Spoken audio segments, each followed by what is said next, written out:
Sir, मैं आपका धन्यवाद करता हूं क्योंकि आपने मुझे अच्छे समय पे बोलने के लिए मौका दिए, क्योंकि प्राइम मिनिस्टर जी तो खुद ही 2004 और 14 का जो कार्यकाल था मनमोहन सिंह जी का, वो बहुत ही अच्छा था। उन्होंने अच्छी काम की।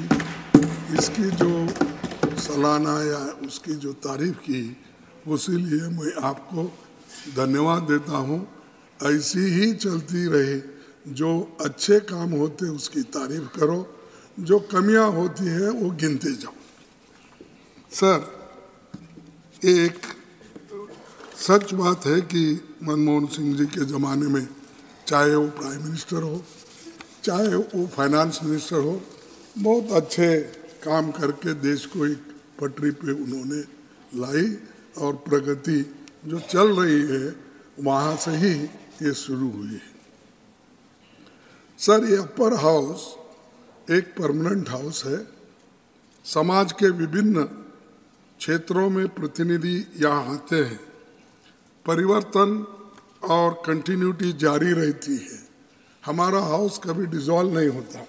हो सकता है मोदी साहब का हाउस डिसॉल्व हो सकता है, लेकिन हमारा और आपका हाउस डिसॉल्व नहीं हो सकता। ये चलते रहते हैं और 1/3 मेंबर्स रिटायर होते हैं, फिर आते हैं कि उसमें अच्छे लोग, बहुत से आर्टिस्ट आते हैं, लिटरेरी फिगर आते हैं, साइंटिस्ट आते हैं और अच्छे बोलने वाले आते हैं, प्रोफेसर्स आते हैं, और जो देश के बारे में अपनी आइडिया देने वाले या मार्गदर्शन करने वाले लोग यहाँ पर इस सदन में रहते हैं। तो इसका फायदा भी सरकार को होता है और सरकार भी उनके विचारों को सोच समझकर कानून में तब्दीली करना, कानून में उसको समाया जाना, ये काम करते रहते हैं। पहले से भी करते आए हैं। सभापति जी, समय अपनी गति से चलता रहता है। संस्थाएं कायम रहती है, लोगों के चेहरे बदलते रहते हैं, नए आते पुराने जाते हैं। फिर भी इस क्रम में मई महीनों तक कुल 28 सांसद रिटायर हो रहे हैं। जो लोग रिटायर हो रहे हैं उसमें कोई अहम लोग भी हैं, और हमारी कांग्रेस पार्टी से देश के पूर्व प्रधानमंत्री ji doctor Manmohan Singh ji, Abhishek Manu Singh ji, Rajmani Patel, doctor Syed Nasir Hussain, doctor L Hanumanthaiah, GC Chandrashekhar, Akhilesh Prasad Singh, Narayan Bhai Rathod, doctor Amit Yagnik और कुमार केतकर, ये अप्रैल में रिटायर होंगे। लेकिन और भी मेंबर्स जो हैं वो सभी का मैं याद करता हूं जो रिटायर हो रहे हैं, और इसमें बहुत से लोग फिर वापस भी आ रहे हैं। ऐसा नहीं कि वो परमानेंट रिटायर हो रहे हैं। संख्या बल पे वो जिनको देना है नहीं देना है पार्टियां तय करती है, और उधर के लोगों को तो मोदी साहब जिसको चाहे वो आते हैं। इधर भी वही है, हर पार्टी जिसको चाहेगी, जिसका स्ट्रेंथ है वो आएंगे। लेकिन जाने वाले भी हैं, आने वाले भी हैं, और जो लोग अब रिटायर हो रहे हैं उसमें से बहुत से लोग वापस आएंगे। भूपेंद्र यादव जी, अश्विन वैष्णव जी समेत 9 मंत्री रिटायर हो रहे हैं, और JP नड्डा जी भी रिटायर हो रहे हैं, और हमारे इंडिया अलायंस से भी मनोज झा, अनिल देसाई, वंदना चौहान, जया बच्चन, TMC के शांतनु सेन समेत अनेक पार्टियों से भी कुल 58 सांसद आज रिटायर हो रहे हैं अप्रैल में, जिनको हम विदाई दे रहे हैं। उनमें से फिर से लौटेगा, लेकिन कुछ ऐसे भी होंगे जिनकी वापसी नहीं हो सकेगी। इस साथियों को विदाई देते समय मैं बहुत भावुक हूँ, क्योंकि बहुत से हम मित्रों के तरह मिलते रहते हैं, एक दूसरों से बात करते रहते हैं और यहाँ हम लड़ते रहते हैं, लेकिन बाहर जाके हम बहुत से लोग मिलते रहते हैं, बात करते रहते हैं और उससे एक होता है कि आपका गुस्सा वहाँ नहीं रहता, लेकिन चंद लोग परमानेंट गुस्से में ही रहते हैं। ये बड़ा मुश्किल है, ये ऐसा नहीं रहे, ये डेमोक्रेटिक है। और हम यहाँ देवेगौड़ा जी होंगे, मैं तो बहुत लड़ता था उनके खिलाफ, क्योंकि उन्होंने ये जनता पार्टी नहीं छोड़ी, मैं कांग्रेस पार्टी नहीं छोड़ा, इसीलिए हमेशा हमारी टक्कर चलते ही रहती थी। कभी हमको बोला कि तुम्हारे हाथ से बड़ा मुश्किल है ये चलाना सरकार, क्योंकि तुम्हारे पास ऐसे कोई पैसे वाले नहीं है तुम्हारे पीछे, तो इसीलिए अलायंस करना मुश्किल होगा। ये पहली बार उन्होंने कहा, उनके जन्मदिन पर मैं पूछा तो उन्होंने बोले कि आपके पीछे कोई ऐसे बड़े मालदार आदमी नहीं है, तो मुश्किल होगा कि तुम्हारे दोस्त को मैं चीफ मिनिस्टर बनाऊंगा, आप जाके उनको बनाएंगे। अब मेरे को कोई मालदार नहीं मिला सपोर्ट करने वाले, बाद में उन्होंने उनको बनाया। इसीलिए ये बहुत सी बातें ऐसी होती सब ये हाँ अरे भाई बैठ जाओ, अरे यार बैठ जाओ, मौका समझा करो। अरे ठीक है, लेकिन मेरे को रंज है, सारे जिंदगी उन्होंने सेक्युलरिज्म, सोशलिज्म, फार्मर्स एजुटेशन सब करे, सडनली ऐसा क्या हुआ? लास्ट 93 है उनका, 91 है, अच्छा ठीक है 100 साल तक रहने दो, 91 है। अब सडनली जाके मोदी साहब उन्होंने ऐसा गले में मिले हैं और वो पकड़ आप नहीं थे, तो इतनी तारीफ आपकी उन्होंने की, मैं समझता हूँ जिंदगी में किसी आदमी की उन्होंने तारीफ की ही नहीं, रियली समझता हूँ, क्योंकि मैं उनके साथ वहाँ पर 20, 25, 30 साल था और यहाँ पर कभी किसके बारे में तारीफ करने की उनकी आदत ही नहीं है, लेकिन वो आदत बदली कैसी मेरे को बड़ा मुश्किल है। I am feeling how he praised Modi ji and he said that Modi is the only prime minister who loved me. He all this. अगर यही लव अफेयर पहले होता तो अच्छा था। 91 इयर्स में क्या करेंगे? छोड़िए, आपकी बात पर कुछ कहना चाहते हैं, आपकी इजाजत हो तो पीयूष जी कुछ कहना। नहीं साहब, नहीं तो अगर समझ आ जाए तो अच्छी। ये चुप, ये देखो आप उनको ऐसा ही देते हैं, बाकी के वक्त हमको नहीं देते। दिस इज नहीं कल। I am not giving floor to him sir. No no, you see sir, I am telling you this is not going to be a permanent thing. You remember, you can't ask when I ask I want to get clarification. You did not allow when Modi ji was speaking. See, this is nothing. Even if I interfere, Modi is capable to give answer. Please, why you are doing please this? Continue. In democracy, it happens. And इसीलिए मैं आपको उनको खैर इस वक्त ज़रूरत थी, वो हो गई, उसके बारे में मैं कुछ नहीं बोलता कि उन्होंने जो कुछ बोलना है बोल दिया है और उसका जो कुछ इलाज करना है मोदी जी ने कर दिया है, इसीलिए वो ठीक ठाक हो रहा है उनके साथ। सर, मनमोहन सिंह जी पूरी दुनिया जानती है कि वे विश्व के जाने माने अर्थशास्त्र हैं। उनके समय में आज तक की सबसे अधिक विकास दर रही है। यूपीए में उनके ही शासन काल में नागरिकों को फूड का कानून अधिकार, शिक्षा अधिकार, वनाधिकार, भूमि अधिकार, संरक्षण और सूचना अधिकार जैसे ऐतिहासिक कामों के लिए जाना जाएगा। मनमोहन सिंह जी 1991 से इस सदन के सदस्य हैं। वे 6 बार राज्यसभा के अनअपोज्ड सदस्य बने, जो एक रिकॉर्ड है, और 2004 से बीच 6 साल से अधिक तक वे राज्यसभा में विपक्ष के नेता भी थे। 2004 और 14 तक 2 बार देश के प्रधानमंत्री और राज्यसभा के नेता सदन रहे। ये भी रिकॉर्ड है। उनको 2002 में उत्कृष्ट सांसद पुरस्कार से सम्मानित किया गया था।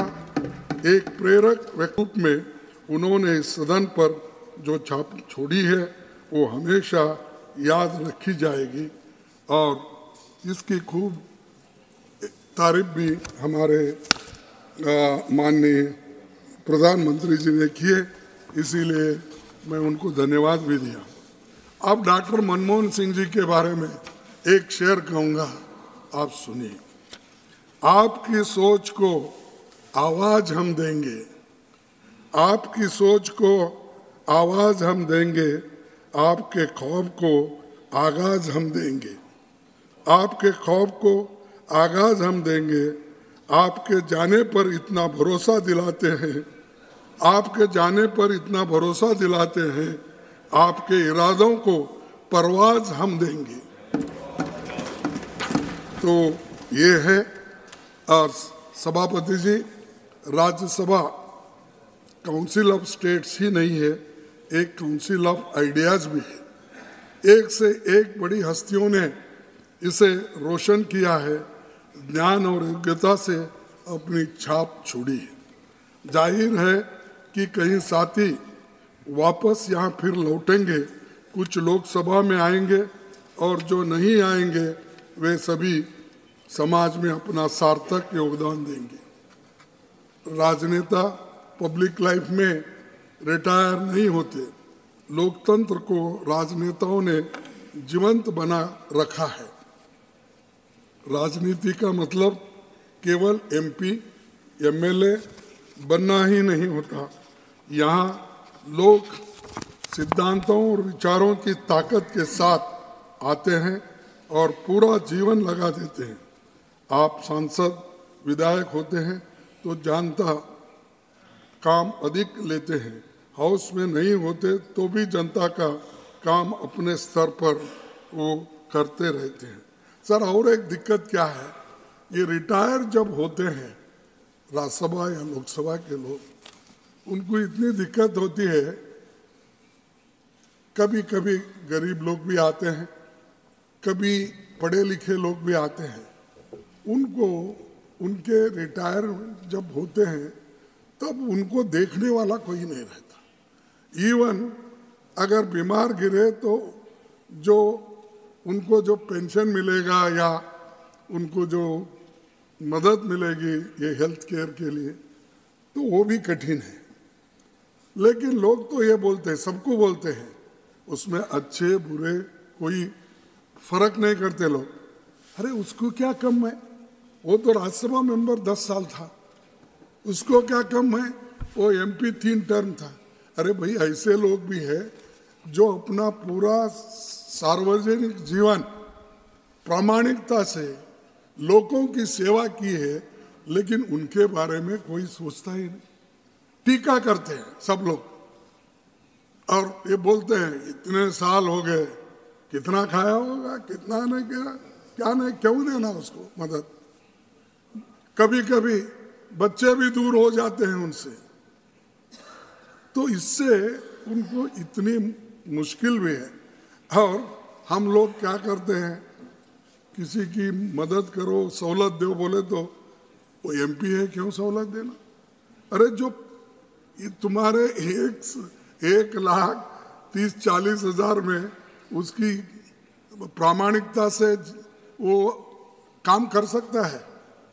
मैं बड़ा बोल के नहीं बोल रहा हूँ, लेकिन आप हकीकत देखिए।